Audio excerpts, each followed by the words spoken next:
សាកបូជាថ្ងៃ15កើតខែពេញបរមីព្រះពុទ្ធប្រសោតពីតែព្រះអូតព្រះមេដាក្រំដើមសាលព្រឹកអ្នកប្រាជ្ញបារមីល្បីល្បាញក្នុងលោកាព្រះអង្គមានព្រះនាមថាព្រះសុទ្ធប្រសិទ្ធលោកាពីសាបូជាថ្ងៃ15កើតខែពេញបរមីក្រុមដើមពោធិព្រឹកប្របីព្រះអង្គត្រាស់ដឹងអស្ចារ្យសម្រេចព្រះធម៌សុខខੰផុតទុក្ខគិលេងតណ្ហា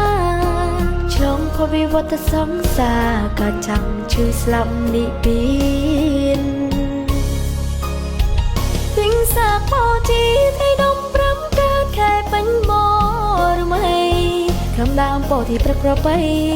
ព្រះពុទ្ធបរិនិព្វានមិនសល់ទុកព្រះគម្ពីរព្រះត្រៃបិដកជាស្ពានរៀបប្រតិបត្តិសាទានឆ្លងផុតវិលវត្តសង្សារ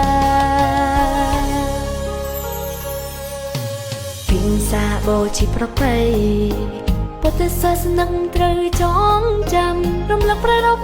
រស់ឆ្នាំទីងារព្រះពុទ្ធសាសនាថ្ងៃ15កើតខែពេញបូរមីពីសាកបូជា